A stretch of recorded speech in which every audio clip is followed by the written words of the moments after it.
ಪಾಕಿಸ್ತಾನಕ್ಕೆ ನುಗ್ಗಿ ಹೊಡಿತಾ ಇತ್ತು. ಆಗ ಬಿಕಾರಿಸ್ತಾನಕ್ಕೆ ಆ ಸಣ್ಣ ರಾಷ್ಟ್ರಗಳು ಸಹಾಯಕ್ಕೆ ನಿಂತಿದ್ವು. ಅಲ್ಲದೆ ಶಸ್ತ್ರಾಸ್ತ್ರಗಳನ್ನ ಪಾಕ್ಗೆ ಕೊಟ್ಟು ನೆರವನ್ನ ನೀಡ್ತಾ ಇದ್ವು. ಇದೀಗ ಅಂತಾರಾಷ್ಟ್ರಕ್ಕೆ ಭಾರತ ದೊಡ್ಡ ಪೆಟ್ಟನ್ನ ಕೊಡ್ತಾ ಇದೆ. ಯಾವ ರೀತಿ ಬನ್ನಿ ನೋಡೋಣ.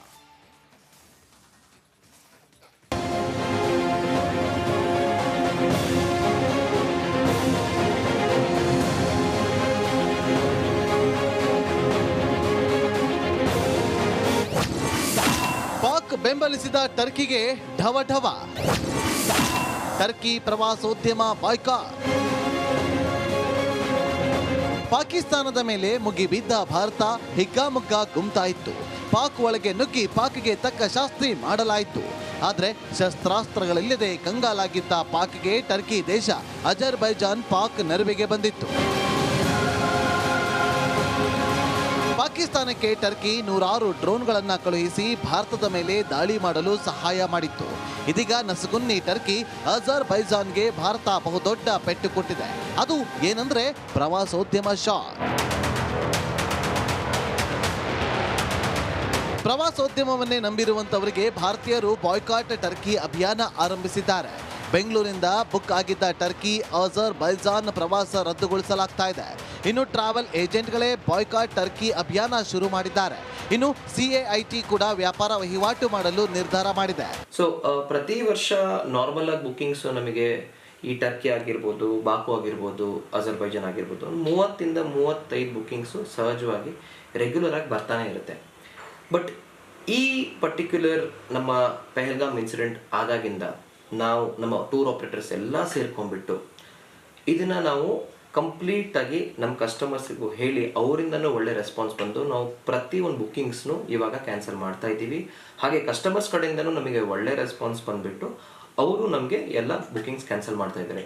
ಸೊ ನಾವೆಲ್ಲ ಆಪರೇಟರ್ ಸೇರ್ಕೊಂಡ್ಬಿಟ್ಟು ಬಾಯ್ಕಾಟ್ ಟರ್ಕಿ ಅಂತ ಇವಾಗ ಸ್ಟಾರ್ಟ್ ಮಾಡ್ಕೊಂಡಿದ್ದೀವಿ. बहुत सारा राजस्व भारतीयों की वजह से तुर्की और अजरबैजान को मिलता है. हम अब क्योंकि उन्होंने पाकिस्तान का समर्थन किया है तो कोई भी पाकिस्तान का समर्थन करेगा तो भारत के व्यापारियों का प्रेम उनके साथ नहीं हो सकता. इसलिए हमने पूरे देश के व्यापारियों से और लोगों से आग्रह किया है कि अब वो समय आ गया है जब इन दोनों देशों को सबक सिखाया जाए और तुर्की और अजरबैजान की यात्राओं से का पूर्ण रूप से बहिष्कार किया जाए. कैट इस संबंध में ट्रैवल टूर ऑपरेटर्स और अन्य संगठनों से भी लगातार बात कर रहा है और ऐसा हम करके रहेंगे. ಬಾಯ್ಕಾಟ್ ಅಭಿಯಾನಕ್ಕೆ ಬೆಚ್ಚಿದ ಟರ್ಕಿ, ಭಾರತದ ಮುಂದೆ ಅಂಗಲಾಚಿದ ಟರ್ಕಿ. ಇನ್ನು ಭಾರತೀಯರು ಬಾಯ್ಕಾಟ್ ಅಭಿಯಾನಕ್ಕೆ ಟರ್ಕಿ ಅಕ್ಷರಶಃ ಬೆಚ್ಚಿ ಬಿದ್ದಿದೆ. ತಮ್ಮ ಪ್ರವಾಸೋದ್ಯಮಕ್ಕೆ ಹೊಡೆತ ಬೀಳುತ್ತೆ ಅಂತ ಗೊತ್ತಾಗ್ತಾ ಇದ್ದಂತೆ ಇದೀಗ ಭಾರತದ ಮುಂದೆ ಮಂಡಿಯೂರಿದೆ. ಭಾರತೀಯರು ಪ್ರವಾಸೋದ್ಯಮಕ್ಕೆ ಬರಬೇಕು ಅಂತ ಆಹ್ವಾನಿಸಿದೆ. ಭಾರತೀಯ ಪ್ರವಾಸಿಗರಿಗೆ ಯಾವುದೇ ಆತಂಕ ಇಲ್ಲ, ಎಲ್ಲ ಭದ್ರತೆಗಳನ್ನು ಒದಗಿಸುತ್ತೀವಿ ಅಂತ ಹೇಳಿಕೊಂಡಿದೆ. ಪುಣೆ ವರ್ತಕರಿಂದ ಆಪಲ್ ಬ್ಯಾನ್, ಟರ್ಕಿ ಮಾರ್ಬಲ್ ಆಮದಿಗೂ ಬ್ರೇಕ್. ಇತ್ತ ಪುಣೆ ವರ್ತಕರು ಆಪಲ್ ಆಮದಿಗೆ ಬ್ರೇಕ್ ಹಾಕಲು ನಿರ್ಧರಿಸಿದ್ದಾರೆ. ಹೌದು, ಟರ್ಕಿ ಆಪಲ್ ಭಾರತದಲ್ಲಿ ಅತಿ ಹೆಚ್ಚು ಮಾರಾಟವಾಗ್ತಾ ಇತ್ತು. ಇದರಿಂದ 1000ದಿಂದ 2000 ಕೋಟಿ ರೂಪಾಯಿವರೆಗಿನ ವಹಿವಾಟನ್ನ ಟರ್ಕಿ ಮಾಡ್ತಾ ಇತ್ತು. ಆದರೆ ಟರ್ಕಿ ಪಾಕಿಸ್ತಾನಕ್ಕೆ ನೆರವು ಕೊಟ್ಟ ಕಾರಣ ಪುಣೆ ಸೇಬು ಹಣ್ಣಿನ ವರ್ತಕರು ಟರ್ಕಿ ಆಪಲ್ ಹಣ್ಣನ್ನು ನಿಷೇಧ ಮಾಡಿದ್ದಾರೆ. ಹಿಮಾಚಲ ಪ್ರದೇಶ, ಇರಾನ್ನಿಂದ ಆಪಲ್ ತರಿಸಿಕೊಳ್ಳಲಾಗುತ್ತದೆ ಅಂತ ಪುಣೆ ವರ್ತಕರು ಹೇಳಿದ್ದಾರೆ. ಟೂರ್ ಆಪಲ್ ಬೆನ್ನಲ್ಲೇ ಟರ್ಕಿ ಮಾರ್ಬಲ್ ಆಮದಿಗೂ ಕಂಟಕ ಶುರುವಾಗಿದೆ. ಭಾರತಕ್ಕೆ ಟರ್ಕಿಯಿಂದ 70% ಮಾರ್ಬಲ್ ಆಮದಾಗ್ತಾ ಇತ್ತು.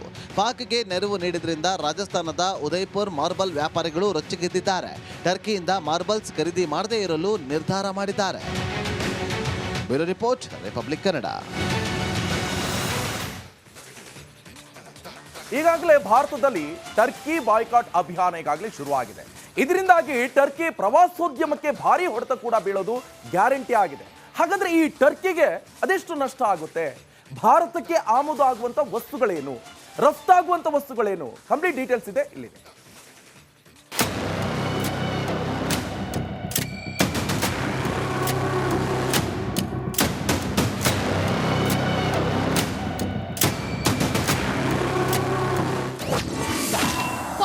ಬೆಂಬಲಿಸಿ ಮಕಾಡೆ ಮಲಗಿದ ಟರ್ಕಿ.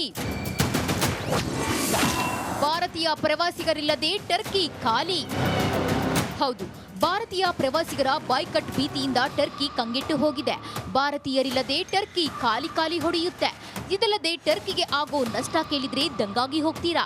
ಹಾಗಾದ್ರೆ ಟರ್ಕಿಗೆ ಹೋಗ್ತಿದ್ದ ಪ್ರವಾಸಿಗರ ಸಂಖ್ಯೆ, ಹಣದ ಹೊಳೆ ಎಷ್ಟು ಅಂತ ನೋಡೋದಾದ್ರೆ, ಬಹುತೇಕ ಟರ್ಕಿ ಭಾರತೀಯ ಪ್ರವಾಸಿಗರನ್ನೇ ನಂಬಿರೋ ಪುಟ್ಟ ಮುಸ್ಲಿಮ್ಸ್ ರಾಷ್ಟ್ರ. 2024ರಲ್ಲಿ ಟರ್ಕಿಗೆ 3 ಲಕ್ಷ ಭಾರತೀಯರು ಪ್ರವಾಸ ಮಾಡಿದ್ದಾರೆ. ಒಬ್ಬ ಪ್ರವಾಸಿಗನಿಂದ 83,000 ರೂಪಾಯಿ ಖರ್ಚು ಮಾಡಿದ್ದಾನೆ. 3 ಲಕ್ಷ ಜನರಿಂದ ಒಟ್ಟು 2,500 ಕೋಟಿ ರೂಪಾಯಿ ನಷ್ಟವಾಗುತ್ತೆ. ಇನ್ನು ಪಾಕಿಸ್ತಾನಕ್ಕೆ ಡ್ರೋನ್ ಸಹಾಯ ಮಾಡಿದ್ದಕ್ಕೆ ಭಾರತೀಯರು ನಿಗಿನಿಗಿ ಕೆಂಡ ಕಾರ್ತಿದ್ದಾರೆ. ಇದಕ್ಕೆ ವ್ಯಾಪಾರಿಗಳು ಸಹ ಬಿಸಿ ಮುಟ್ಟಿಸಿದ್ದಾರೆ. ಟರ್ಕಿಯಿಂದ ಆಮದು ಮಾಡಿಕೊಳ್ಳುತ್ತಿದ್ದ ಮಾರ್ಬಲ್ಸ್ ಖರೀದಿಸದೇ ಇರಲು ವ್ಯಾಪಾರಿಗಳು ನಿರ್ಧರಿಸಿದ್ದಾರೆ. ಭಾರತ ಟರ್ಕಿಯಿಂದ 70% ಟರ್ಕಿ ಮಾರ್ಬಲ್ಸ್ ಆಮದು ಮಾಡಿಕೊಳ್ತಿತ್ತು.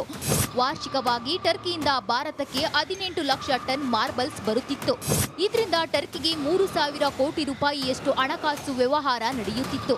ಇದೀಗ ರಾಜಸ್ಥಾನದ ಉದ್ದಂಪುರ್ ವ್ಯಾಪಾರಿಗಳು ಟರ್ಕಿ ಮಾರ್ಬಲ್ಸ್ ಖರೀದಿಸದೇ ಇರಲು ನಿರ್ಧರಿಸಿದ್ದಾರೆ. ಭಾರತೀಯರ ಮಾರ್ಬಲ್ಸ್ ಬಾಯ್ಕಟ್ಟಿನಿಂದ ಟರ್ಕಿಗೆ ನಷ್ಟವಾಗಲಿದೆ.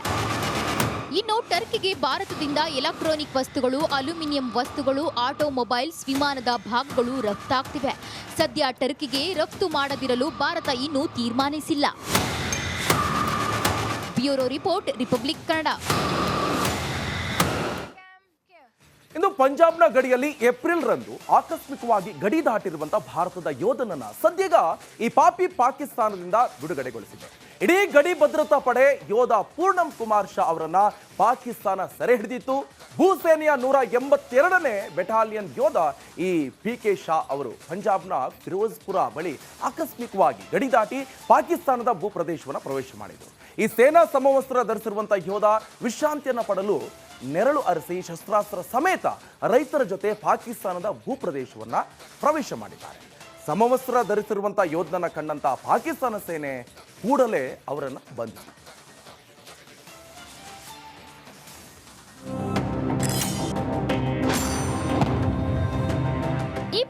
ದಿನಗಳ ಬಳಿಕ ಯೋಧನ ರಿಲೀಸ್. ಪಾಕ್ ವಶದಲ್ಲಿದ್ದ ಸೈನಿಕ ಬಿಡುಗಡೆ. ಫಲಪ್ರದವಾದ ಮಿಸ್ರಿ ಮಾತುಕತೆ. ಕಳೆದ 20 ದಿನಗಳಿಂದ ಶಾ ಪಾಕ್ ಸೇನೆಯ ಸುಪರ್ದಿಯಲ್ಲಿ ಬಂಧಿತರಾಗಿದ್ರು. ಯಾವಾಗ ಈ ವಿಷಯ ಬಯಲಾಯಿತೋ ಆ ಕೂಡಲೇ ಸೈನಿಕನ ಬಿಡುಗಡೆ ಸಂಬಂಧ ಸೇನಾ ಮಟ್ಟದಲ್ಲಿ ಆರಂಭದಲ್ಲೇ ಮಾತುಕತೆ ನಡೆಸಲಾಗಿತ್ತು. ಆದ್ರೆ ಪಹಲ್ಗಾಮ್ ಉಗ್ರ ದಾಳಿ ವೇಳೆ ಯೋಧ ಸೆರೆಯಾಗಿರೋದು ಸ್ವಲ್ಪ ಮಟ್ಟಿನ ಉದ್ವಿಗ್ನತೆಗೆ ಕಾರಣವಾಗಿತ್ತು. ಕದನ ವಿರಾಮ ಘೋಷಣೆ ಆಗಿರೋ ಹಿನ್ನೆಲೆಯಲ್ಲಿ ಮಾತುಕತೆ ನಡೆಸಿ ಪೂರ್ಣಂ ಬಿಡುಗಡೆಗೆ ಸರ್ಕಾರ ಮುಂದಾಗಬೇಕು ಅಂತ ಯೋಧನ ಪತ್ನಿ ರಜನಿ ಆಗ್ರಹಿಸಿದ್ರು. ಕುಮಾರ್ ಶಾ ಅವರು ಪಾಕಿಸ್ತಾನದ ವಶದಲ್ಲಿದ್ದಾರೆ. ಆತನನ್ನ ಭಾರತಕ್ಕೆ ಮರಳಿ ಕರೆತರಲು ಸರ್ಕಾರವು ಪಾಕಿಸ್ತಾನದೊಂದಿಗೆ ಮಾತುಕತೆ ನಡೆಸಬೇಕು ಅಂತ ರಜನಿ ಶಾ ಒತ್ತಾಯಿಸಿದ್ರು. ವಿದೇಶಾಂಗ ಕಾರ್ಯದರ್ಶಿ ವಿಕ್ರಮ್ ಮಿಸ್ರಿ ನೇತೃತ್ವದಲ್ಲಿ ಈ ಬಗ್ಗೆ ಉಭಯ ದೇಶಗಳ ನಡುವೆ ಮಾತುಕತೆಗಳು ನಡೆದಿದ್ವು. ಆದ್ರೆ ಪಾಕಿಸ್ತಾನ ಒಪ್ಪಿಕೊಂಡಿರಲಿಲ್ಲ. ಆದ್ರೀಗ ಮಹತ್ವದ ಬೆಳವಣಿಗೆ ಹಿನ್ನೆಲೆ ಉಭಯ ರಾಷ್ಟ್ರಗಳು ಕದನ ವಿರಾಮಕ್ಕೆ ಒಪ್ಪಿಕೊಂಡ ಬಳಿಕ ಶಾ ಬಿಡುಗಡೆಯಾಗಿದೆ. ಆದ್ರೆ ಗಂಡನ ಬಿಡುಗಡೆಗೆ ಆಗ್ರಹಿಸಿದ್ದ ಯೋಧನ ಪತ್ನಿ ರಜನಿ ಅನುಭವಿಸಿದ್ದ ಯಾತನೆ ಒಂದೆರಡಲ್ಲ. ಕಳೆದ ವಾರ ಯೋಧನ ಪತ್ನಿ ರಜನಿ ತನ್ನ ಮಗ ಮತ್ತು ಸಂಬಂಧಿಕರೊಂದಿಗೆ ಫಿರೋಜ್ಪುರಕ್ಕೆ ಪ್ರಯಾಣ ಬೆಳೆಸಿ ಕಮಾಂಡಿಂಗ್ ಅಧಿಕಾರಿಯನ್ನ ಭೇಟಿಯಾದ್ರು. ಅವರು ಪಾಕಿಸ್ತಾನ ರೇಂಜರ್ಸ್ ಜೊತೆ ಮಾತುಕತೆ ನಡೆಸುತ್ತಿದ್ದಾರೆ ಅಂತ ಭರವಸೆ ನೀಡಿದ್ರು. ಈ ವೇಳೆ ಮುಂದಿನ 24 ಗಂಟೆಗಳಲ್ಲಿ ಕೆಲವು ಮುಖ್ಯ ಸುದ್ದಿ ಬರಲಿದೆ ಅಂತ ಹೇಳಿದ್ರು. ಅದಾಗಿ 2 ದಿನಗಳ ನಂತರ ಅಂದ್ರೆ ಇಂದು ಬೆಳಗ್ಗೆ 11 ಗಂಟೆಗೆ ಯೋಧನ ಬಿಡುಗಡೆಯಾಗಿದೆ.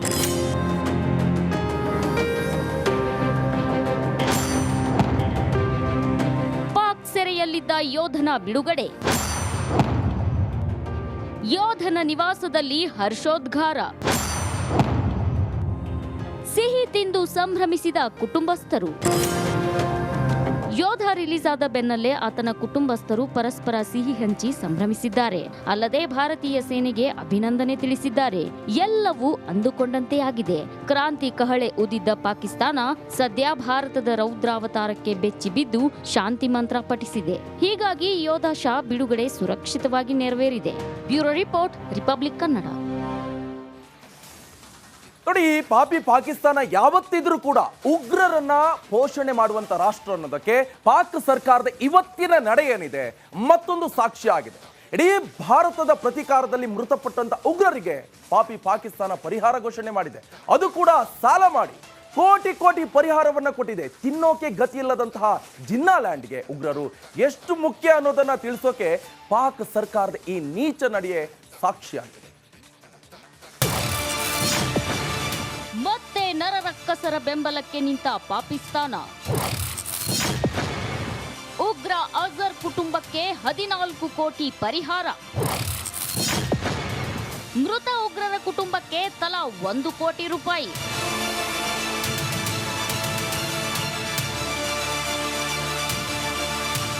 ಆಪರೇಷನ್ ಸಿಂಧೂರದ ಮೂಲಕ ಭಾರತ ಪಾಕಿಸ್ತಾನಕ್ಕೆ ಸರಿಯಾಗಿಯೇ ತಿರುಗೇಟು ನೀಡಿದೆ. ಉಗ್ರರ ನೆಲೆಗಳನ್ನ ಧ್ವಂಸ ಮಾಡಿ ಭಯೋತ್ಪಾದನೆಯನ್ನ ಸಹಿಸಲ್ಲ ಎಂಬ ಸ್ಪಷ್ಟ ಸಂದೇಶ ರವಾನಿಸಿದೆ. ಇಷ್ಟಾದ್ರೂ ಪಾಪಿ ಪಾಕಿಸ್ತಾನಕ್ಕೆ ಬುದ್ಧಿ ಬಂದಂತೆ ಕಾಣ್ತಿಲ್ಲ. ಭಾರತದ ಪ್ರತೀಕಾರಕ್ಕೆ ಬಲಿಯಾದ ಉಗ್ರರ ಕುಟುಂಬಕ್ಕೆ ಕೋಟಿ ಕೋಟಿ ಪರಿಹಾರ ಘೋಷಿಸಿದೆ.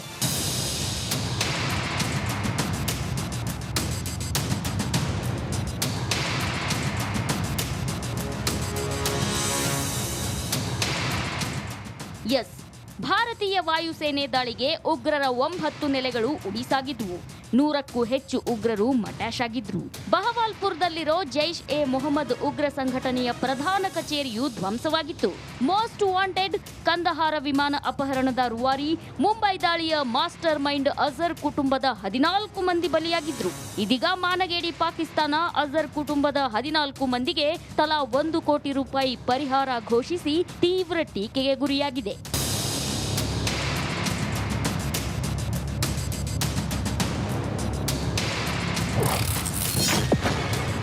ಸಾಲ ಮಾಡಿ ಉಗ್ರರಿಗೆ ಪರಿಹಾರ ಘೋಷಣೆ. ಮೊದಲೇ ಪಾಕಿಸ್ತಾನ ದಿವಾಳಿಯಾಗಿದೆ. ತಿನ್ನೋಕೆ ಅನ್ನವಿಲ್ಲದೆ, ಕುಡಿಯೋಕ್ಕೂ ನೀರಿಲ್ಲದೆ ಬರ್ಬಾದಾಗಿದೆ.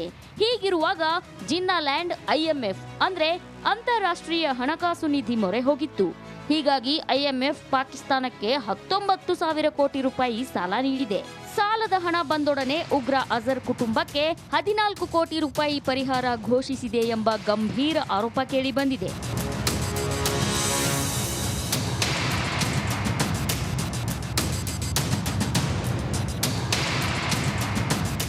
ಪಾಕಿಸ್ತಾನ ಮೃತ ಉಗ್ರರ ಕುಟುಂಬಕ್ಕೆ ಪರಿಹಾರ ಘೋಷಿಸೋ ಮೂಲಕ ತಾನು ಯಾವತ್ತಿದ್ರೂ ಭಯೋತ್ಪಾದಕರ ಪರ ಇರ್ತೇನೆ ಅನ್ನೋದನ್ನ ಮತ್ತೊಮ್ಮೆ ಪ್ರೂವ್ ಮಾಡಿದೆ. ಸಾಲ ಮಾಡಿಯಾದ್ರೂ ಉಗ್ರರನ್ನ ಸಾಕುತ್ತೇವೆ ಅನ್ನೋ ಸ್ಪಷ್ಟ ಸಂದೇಶ ಇದೀಗ ಜಗತ್ತಿನ ಮುಂದೆ ಬಯಲಾಗಿದೆ.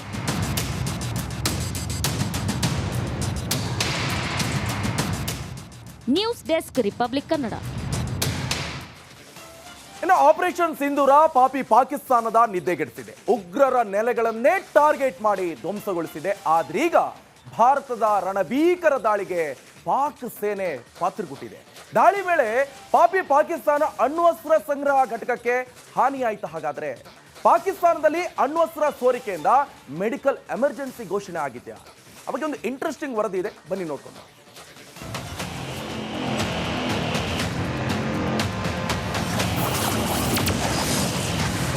ಪಾಕಿಸ್ತಾನ ಅಣ್ವಸ್ತ್ರ ಗೋದಾಮು ಧ್ವಂಸ. ಪರಮಾಣು ವಿಕಿರಣ ಸೋರಿಕೆ ಆಗ್ತಿದ್ಯಾ?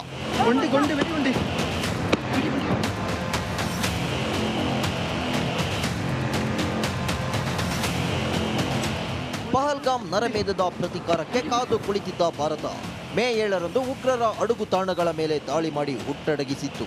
ಇದೀಗ ಭಾರತ ಪ್ರತಿದಾಳಿ ಬೆನ್ನಲ್ಲೇ ಪಾಕಿಸ್ತಾನದಲ್ಲಿ ಪರಮಾಣು ವಿಕಿರಣ ಸೋರಿಕೆ ಆಗ್ತಿದೆಯಾ ಎಂಬ ಅನುಮಾನ ಇದ್ದಿದೆ. ಹೌದು, ಪಾಕ್ ಪಂಜಾಬ್ ಪ್ರಾಂತ್ಯದ ಸರ್ಗೋದಾ ವಾಯುನೆಲೆ ಮೇಲೆ ಭಾರತ ದಾಳಿ ನಡೆಸಿತ್ತು. ಈ ವಾಯುನೆಲೆ ಕಿರಾನ ಬೆಟ್ಟದೊಂದಿಗೆ ಸಂಪರ್ಕ ಹೊಂದಿದೆ. ಕಿರಾನ ಬೆಟ್ಟದ ಕೆಳಗಡೆ ಇರುವ ಅಣ್ವಸ್ತ್ರ ಗೋದಾಮಿನಿಂದ ವಿಕಿರಣ ಸೋರಿಕೆಯಾಗುತ್ತಿದೆ ಎಂಬ ವದಂತಿ ಎದ್ದಿದೆ.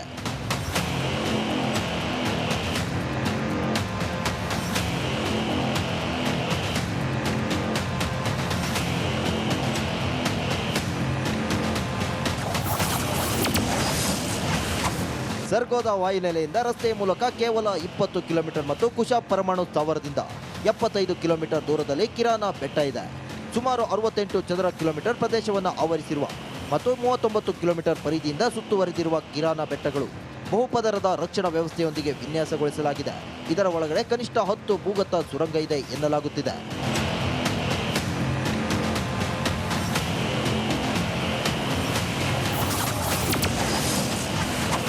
ಕದನ ವಿರಾಮಕ್ಕೆ ಕಿರಾನ ಬೆಟ್ಟ ಕಾರಣ. ಭಾರತ ಮತ್ತು ಪಾಕಿಸ್ತಾನದ ಮಧ್ಯೆ ತೀವ್ರ ಸಂಘರ್ಷ ನಡೆಯುತ್ತಿದ್ದಾಗ ದಿಢೀರ್ ಕದನ ವಿರಾಮ ಘೋಷಣೆಯಾಗಿದ್ದಕ್ಕೆ ಕಾರಣ ಕಿರಾನ ಬೆಟ್ಟದ ಮೇಲಿನ ದಾಳಿ ಎನ್ನಲಾಗಿದೆ. ಭಾರತೀಯ ಸೇನಾಪಡೆ ಮೇ 9 ಮತ್ತು 10ರ ರಾತ್ರಿ ಪಾಕಿಸ್ತಾನದ ಮೇಲೆ ಪ್ರಬಲವಾಗಿ ದಾಳಿ ನಡೆಸಿತ್ತು. ಅದರಲ್ಲೂ ವಾಯುಸೇನಾ ನೆಲೆಗಳ ಮೇಲೆ ದಾಳಿ ನಡೆಸಿತ್ತು. ಸೇನಾ ನೆಲೆಗಳ ಜೊತೆಯಲ್ಲಿ ಶಸ್ತ್ರಾಸ್ತ್ರ ಇರುವ ಜಾಗದ ಮೇಲೂ ಕ್ಷಿಪಣಿ ಹಾಕಿದೆ.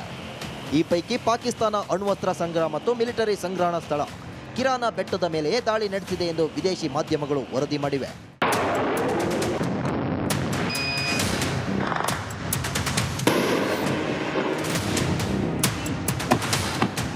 ಇನ್ನು ಕಿರಾನ ಬೆಟ್ಟದ ಮೇಲಿನ ದಾಳಿ ಬಗ್ಗೆ ಭಾರತೀಯ ಸೇನೆ ಸ್ಪಷ್ಟನೆ ನೀಡಿದೆ. ನಮ್ಮ ಗುರಿ ಉಗ್ರ ನೆಲೆಗಳು ಮಾತ್ರ ಆಗಿತ್ತು, ಅವುಗಳನ್ನು ಹೊಡೆದುರುಳಿಸಿದ್ದೇವೆ, ನಾವು ದಾಳಿ ಮಾಡಿಲ್ಲ ಎಂದು ಸೇನೆ ಸ್ಪಷ್ಟಪಡಿಸಿದೆ. ಪರಮಾಣು ವಿಕಿರಣ ಸೋರಿಕೆಯಾಗಿರುವ ಹಿನ್ನೆಲೆಯಲ್ಲಿ ಪಾಕಿಸ್ತಾನಿಗಳಿಗೆ ವಾಂತಿ, ತಲೆನೋವು ಮುಂತಾದ ಲಕ್ಷಣಗಳು ಕಂಡುಬಂದಿವೆ ಎನ್ನಲಾಗಿದೆ. ಸದ್ಯ ಪಾಕಿಸ್ತಾನದಲ್ಲಿ ಮೆಡಿಕಲ್ ಎಮರ್ಜೆನ್ಸಿ ಘೋಷಿಸಲಾಗಿದೆಯಂತೆ. Bureau report, Republic Kannada.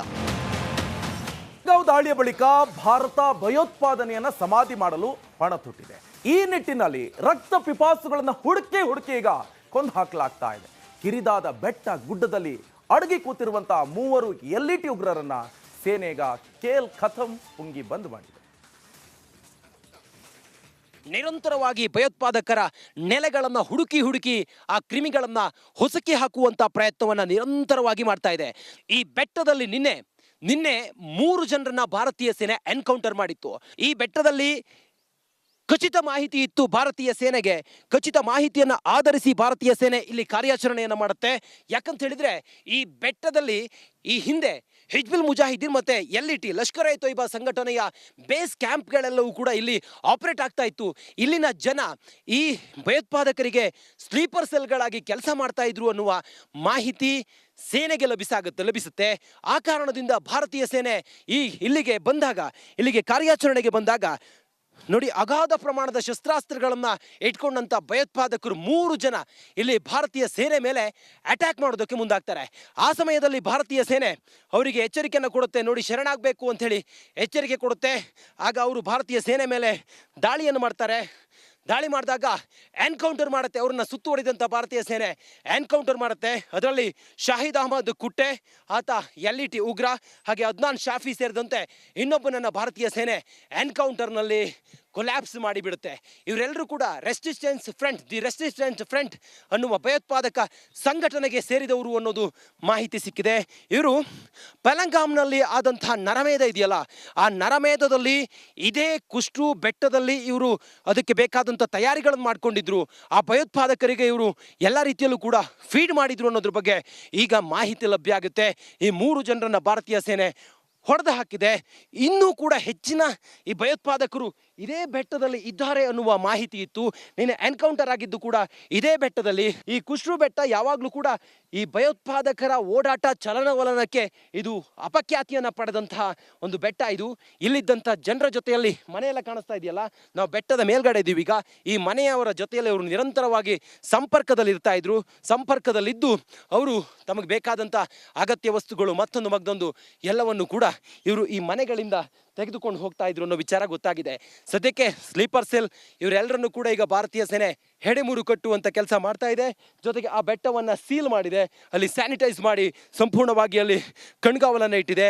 ಅಲ್ಲಿ ಮಿಲಿಟರಿ ಆಪರೇಷನ್ಗಳು ನಡೀತಾ ಇದೆ, ಮಿಲಿಟೆಂಟ್ ಆಕ್ಟಿವಿಟಿಗಳು ನಡೀತಾ ಇದೆ. ಆ ಬೆಟ್ಟದ ಮೂಲೆಯಲ್ಲೂ ಕೂಡ ಭಾರತೀಯ ಸೇನೆ ಇದೆ. ನಮ್ಗಲ್ಲಿ ಹೋಗ್ಲಿಕ್ಕೆ ಸಾಧ್ಯ ಇಲ್ಲ. ನಾವೀಗ ಇಲ್ಲಿಂದ ನಿಮ್ಗೆ ತೋರಿಸ್ತಾ ಇದೀವಲ್ಲ, ಇದು ನಿನ್ನೆ ಆದಂಥ ಶೋಫಿಯಾನದಲ್ಲಿ ಆದಂಥ 3 ಭಯೋತ್ಪಾದಕರ ಹತ್ಯೆ ಆಯ್ತಲ್ಲ, ಆ ಹತ್ಯೆ ನಡೆದಂಥ ಜಾಗ. ಅಲ್ಲಿಂದನೇ ರಿಪಬ್ಲಿಕ್ ಕನ್ನಡ ಈಗ ಕನ್ನಡಿಗರಿಗೆ ನಿನ್ನೆ ಏನಾಯ್ತು ಅನ್ನೋದನ್ನು ತಿಳಿಸುವಂಥ ಪ್ರಯತ್ನವನ್ನು ಮಾಡ್ತಾ ಇದೆ. ಸದ್ಯಕ್ಕೆ ಈ 3 ಜನ ಹತರಾಗಿದ್ದಾರೆ. ಇನ್ನೂ ಕೂಡ ಕೆಲವರು ಅದೇ ಬೆಟ್ಟದಲ್ಲಿ, ಡೀಪ್ ಬೆಟ್ಟ ಅದು, ಅಲ್ಲಿ ಯಾರು ಕೂಡ ಓಡಾಡೋದಿಲ್ಲ, ಕೆಳಗಡೆ ಮಾತ್ರ ಮನೆ ಇದ್ದಾವೆ, ಆ ಬೆಟ್ಟದಲ್ಲಿದ್ದಾರೆ. ಆ ಮನೆಯವರು ಭಯೋತ್ಪಾದಕ ಸಂಘಟನೆಯ ಜೊತೆಗೆ ಸಂಪರ್ಕದಲ್ಲಿದ್ದಾರೆ ಅನ್ನೋದ್ರ ಬಗ್ಗೆಯೂ ಕೂಡ ಖಚಿತ ಮಾಹಿತಿ ಸೇನೆಗೆಲ್ಲ ಇತ್ತು. ಈ ಕಾರಣದಿಂದ ಕಾರ್ಯಾಚರಣೆ ಇವತ್ತು ಕೂಡ ನಡೀತಾ ಇದೆ. ಇಲ್ಲೆಲ್ಲವೂ ಕೂಡ ಕಟ್ಟೆಚ್ಚರ ಇದೆ. ಸದ್ಯಕ್ಕೆ ಒಂದು ರೀತಿಯಲ್ಲಿ ಇಲ್ಲಿನ ಜನ ಇದ್ದಾರಲ್ಲ ಅವರೇ ಅವರಿಗೆ ಸಹಕಾರ ಕೊಡ್ತಾರೆ ಅನ್ನೋ ವಿಚಾರವೂ ಕೂಡ ಆತಂಕಕಾರಿ ವಿಚಾರ ಇಲ್ಲಿನ ಸೇನೆ ಗೊತ್ತಾಗಿದೆ. ಸದ್ಯಕ್ಕೆ ಈಗ ಇಲ್ಲೆಲ್ಲವೂ ಕೂಡ ಕಣ್ಣಿಟ್ಟು ಸೇನೆ ಕಾಯ್ತಾ ಇದೆ. ಗಡಿಗೂ ಕೂಡ ಸೇನಾ ಕಾರ್ಯಾಚರಣೆ ಇಲ್ಲಿ ನಡೀತಾ ಇರೋದು. ರಿಪಬ್ಲಿಕ್ ಕನ್ನಡ ಗ್ರೌಂಡ್ ರಿಪೋರ್ಟ್ ಅನ್ನ ನಿಮಗೆ ತೋರಿಸುವಂತ ಪ್ರಯತ್ನವನ್ನ ಮಾಡ್ತಾ ಇದೆ. ಕ್ಯಾಮ್ರಾ ಪರ್ಸನ್ ಮಂಜುನಾಥ್ ಜೊತೆಗೆ ನಾನು ರಂಜಿತ್ ಶಿರಿಯಾರ್. ಇನ್ನು ಪಹಲ್ಗಾಂವ್ ದಾಳಿಯಾಗಿ ಇಂದಿಗೆ 22 ದಿನ. ಇದೀಗ ಜಮ್ಮು ಕಾಶ್ಮೀರ ಸಹಜ ಸ್ಥಿತಿಯತ್ತ ಮರಳ್ತಾ ಇದೆ. ಪುಲ್ವಾಮಾ, ಶೋಪಿಯಾನ ಎಂದಿನಂತೆ ಈಗ ವ್ಯಾಪಾರ ವಹಿವಾಟು ಕೂಡ ಶುರುವಾಗಿದೆ.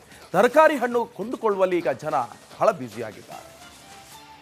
ಶಾಫಿಯಾನದಲ್ಲಿ ಭಯೋತ್ಪಾದಕರ ದಾಳಿಯ ಆತಂಕ ಇರುವಂಥ ಹಿನ್ನೆಲೆಯಲ್ಲಿ ಪುಲ್ವಾಮಾ ಜಿಲ್ಲೆಯ ಶೋಫಿಯಾನದ ಕೆಲವು ಭಾಗಗಳಿಗೆ ಹೊಂದಿಕೊಂಡಂಥ ಕಡೆಗಳಲ್ಲಿ ಈಗ ಒಂದು ರೀತಿಯಲ್ಲಿ ಸಂಪೂರ್ಣವಾದಂಥ ಇಲ್ಲಿನ ಜನಜೀವನ ಎಲ್ಲ ನೋಡ್ತಾ ಇದ್ರೆ ಒಂದು ಆತಂಕದ ವಾತಾವರಣ ಕಂಡು ಬರ್ತಾ ಇದೆ.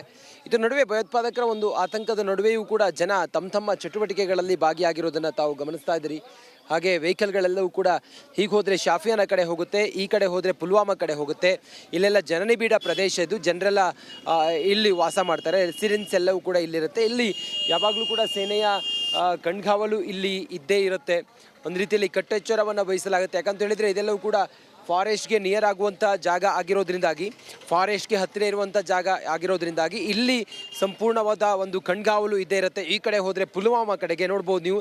ಈ ಕಡೆ ರಸ್ತೆಯನ್ನು ನಮ್ಮ ವಿಜೆ ಪ್ಯಾನ್ ಮಾಡಿ ತೋರಿಸ್ತಾರೆ ನಿಮಗೆ. ಪುಲ್ವಾಮಾ ಕಡೆಗೆ ಹೋಗುವಂಥ ರಸ್ತೆ ಇದು. ಈ ರಸ್ತೆಯಲ್ಲಿ ಅಂಗಡಿಗಳೆಲ್ಲವೂ ಕೂಡ ಓಪನ್ ಆಗಿದ್ದಾವೆ. ಮೊನ್ನೆಯಿಂದಲೂ ಕೂಡ ಎಲ್ಲ ಅಂಗಡಿಗಳೆಲ್ಲವೂ ಕೂಡ ಬಂದಾಗಿತ್ತು. ಯಾಕಂತ ಹೇಳಿದರೆ ಈ ಭಾಗದಲ್ಲಿ ಭಯೋತ್ಪಾದಕರ ಕರಿನೇರಳು ಇರುವಂಥ ಈ ಹಿನ್ನೆಲೆಯಲ್ಲಿ ಇಲ್ಲೆಲ್ಲವೂ ಕೂಡ ಅಂಗಡಿಗಳೆಲ್ಲವೂ ಕ್ಲೋಸ್ ಆಗಿತ್ತು. ಆದರೆ ಈಗ ಓಪನ್ ಆಗಿದೆ. ಸದ್ಯಕ್ಕೆ ಸೇನೆಯ ಕಾವಲಿನಲ್ಲಿ ಜನ ತಮ್ಮ ಚಟುವಟಿಕೆಗಳಲ್ಲಿ ತಮ್ಮ ಕೆಲಸ ಕಾರ್ಯಗಳಲ್ಲಿ ಇರೋದನ್ನ ತಾವು ನೋಡ್ತಾ ಇದ್ದೀರಿ. ಒಟ್ಟಾರೆ ಸಂಪೂರ್ಣವಾದ ನಾಕಾಬಂದಿ ಇದೆ. ಎಲ್ಲ ಕಡೆಗಳಲ್ಲೂ ಕೂಡ ಕಟ್ಟೆಚ್ಚರವಿದೆ. ಜನ ಅಂತೂ ತಮ್ಮ ದೈನಂದಿನ ವ್ಯವಹಾರಗಳಲ್ಲಿ ಅಥವಾ ದೈನಂದಿನ ಚಟುವಟಿಕೆಗಳಲ್ಲಿ ಓಡಾಡ್ತಾ ಇದ್ದಾರೆ. ಸಹಜ ಸ್ಥಿತಿಗೆ ಈಗ ಕಾಶ್ಮೀರದ ಬೇರೆ ಬೇರೆ ಕಡೆಗಳಲ್ಲಿ ಈಗ ಜನಜೀವನ ಬಂದಿರೋದು. ಶಾಲೆಗಳಿಗೆ ಮಕ್ಕಳು ಹೋಗ್ತಾ ಇದ್ದಾರೆ, ಕೆಲಸಕ್ಕೆ ಹೋಗುವಂಥ ಎಲ್ಲರೂ ನೋಡ್ತಾ ಇದ್ದೀವಿ. ಅಲ್ಲಲ್ಲಿ ಸೇನಾ ಬಂದೋಬಸ್ತನ್ನು ನಾವು ಗಮನಿಸ್ತಾ ಇದ್ದೀವಿ. ಒಟ್ಟಾರೆ ಕಾರ್ಯಾಚರಣೆಯ ಭಾಗವಾಗಿ ಸೇನೆ ಗಡಿಯಲ್ಲಿ ಕಾರ್ಯಾಚರಣೆ ಮಾಡ್ತಾ ಇದ್ದಾರೆ. ಭಯೋತ್ಪಾದಕರನ್ನ ನಿಗ್ರಹ ಮಾಡುವಂಥ ಕಾರ್ಯಾಚರಣೆ ಮಾಡ್ತಾ ಇದ್ದಾರೆ. ಇತ್ತ ಗಡಿಗೆ ಹೊಂದಿಕೊಂಡಂಥ ಭಾಗಗಳಲ್ಲೂ ಕೂಡ ಒಂದು ರೀತಿಯಲ್ಲಿ ಸಂಪೂರ್ಣ ಕಟ್ಟೆಚ್ಚರ ಮತ್ತು ಆ ಹಳ್ಳಿಗಳಲ್ಲಿ ನಾಕಾಬಂದಿಯನ್ನು ಸೇನೆ ಹಾಕಿ ಎಲ್ಲೆಲ್ಲೂ ಕೂಡ ಈಗ ವ್ಯವಸ್ಥೆಯನ್ನು ಮಾಡ್ತಾ ಇದ್ದಾರೆ. ಆ ಮೂಲಕ ರಿಪಬ್ಲಿಕ್ ಕನ್ನಡ ಗ್ರೌಂಡ್ನಲ್ಲಿದ್ದು ಅಲ್ಲಿನ ಸಂಪೂರ್ಣವಾದಂಥ ಚಿತ್ರಣವನ್ನು, ಗಡಿ ಭಾಗದ ಹಳ್ಳಿಗಳ ಸಂಪೂರ್ಣವಾದ ಚಿತ್ರಣವನ್ನು ತೋರಿಸುವಂಥ ಪ್ರಯತ್ನವನ್ನು ಮಾಡ್ತಾ ಇದೆ. ಕ್ಯಾಮ್ರಾ ಪರ್ಸನ್ ಮಂಜುನಾಥ್ ಜೊತೆಗೆ ನಾನು ರಂಜಿತ್ ಶಿರಿಯಾರ್, ರಿಪಬ್ಲಿಕ್ ಕನ್ನಡ, ಪುಲ್ವಾಮಾ. ಇದಾಗಿತ್ತು ಈ ಕ್ಷಣದ ಪ್ರಮುಖ ಸುದ್ದಿ. ಕ್ಷಣದ ಅಪ್ಡೇಟ್ಸ್ಗಾಗಿ ನೀವು ನೋಡ್ತಾ ಇರಿ ರಿಪಬ್ಲಿಕ್ ಕನ್ನಡ. ಇದು ನಿಮ್ಮ ಧ್ವನಿ.